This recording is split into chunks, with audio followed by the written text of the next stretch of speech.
What's up, YouTube? It's your boy Theo, and in today's video we reacting to the true story behind the movie Strangers, bro. And Strangers is actually one of my favorite movies. I never really heard the story. I heard the story in the movies, but I didn't really listen to it. I was just watching the movie. But we're gonna figure out what this is about, and we're gonna get our reflections at the end. Sunday, April 12, 1981. Sheila Sharp returned from the next door neighbor's house to her home at Cabin 28 in the Ketty Resorts in California. What the 14-year-old Oh my God, bro. discovered inside the modest 4-room cabin instantly became one of the most dreadful scenes in modern American crime history. It has come to be known as the gruesome Ketty Cabin murders. This is the incident that inspired the movie, The Strangers.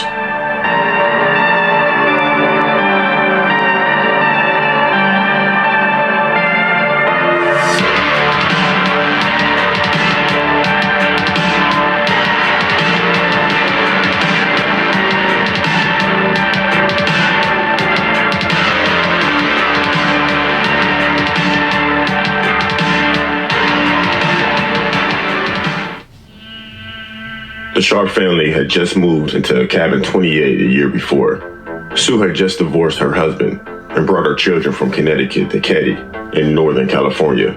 The 6 of them, 36-year-old Sue, 15-year-old son John, 14-year-old daughter Sheila, 12-year-old daughter Tina, and 10-year-old Rick and 5-year-old Greg, were friendly with their nearby neighbors at the Ketty Resort. The night before the murders, Sheila had slept over at a friend's house down the street. John and his 17-year-old friend Dana had hitchhiked to a nearby town of Quincy for a party and returned sometime. Hey, that town look crazy, bro.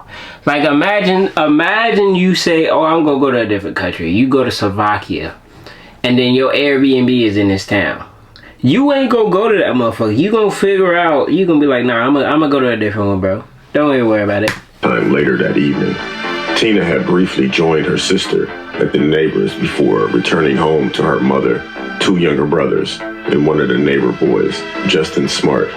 When Sheila returned home early the next morning to find her mother, brother, and his friend bloodied on the living room floor, she bolted back to her neighbor's house. Her friend's dad retrieved the 3 unharmed boys through their bedroom window so they would not have to see the scene. The murders had been notably violent. Investigators were called about an hour after Sheila had discovered her slain family. Deputy Hank Clement was the first to arrive on the scene, and he reported blood everywhere. On the walls, the bottom of the victim's shoes, Sue's bare feet, and the bedding in Tina's room, the furniture, the ceiling, the doors, and on the back steps. The prevalence of the blood suggested to investigators that the victims had been moved and rearranged from the positions in which they were murdered.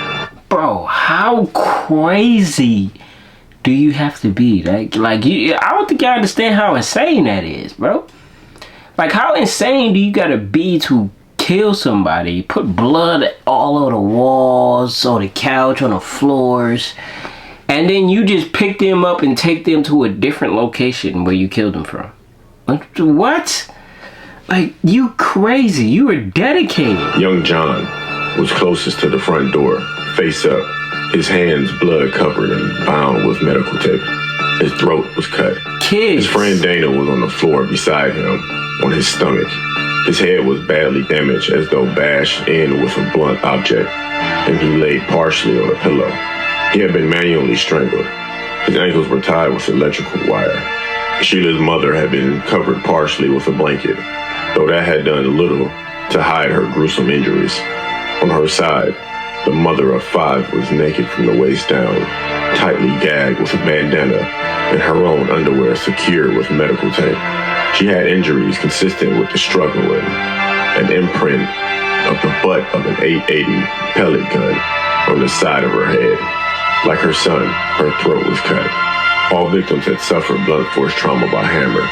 They also all sustained multiple stab wounds. A bent steak knife was on the floor. A butcher's knife and a claw hammer, both also bloodied, were side by side on a small wooden table near the entry into the kitchen. This some white It would people take the shit. police hours to realize that a fourth victim, Tina, was missing.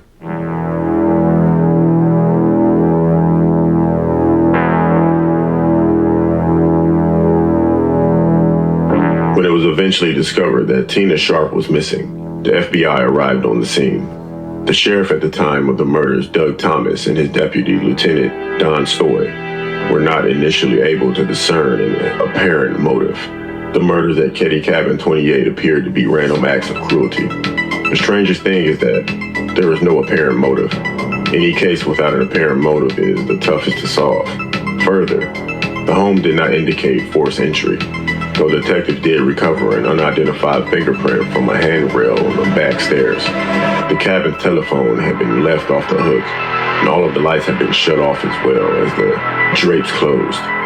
More confounding is that 3 youngest boys were untouched and allegedly unaware of the events, even though a woman and her boyfriend in the cabin next door awoke around 1:30 a.m. to what they described were muffled screams.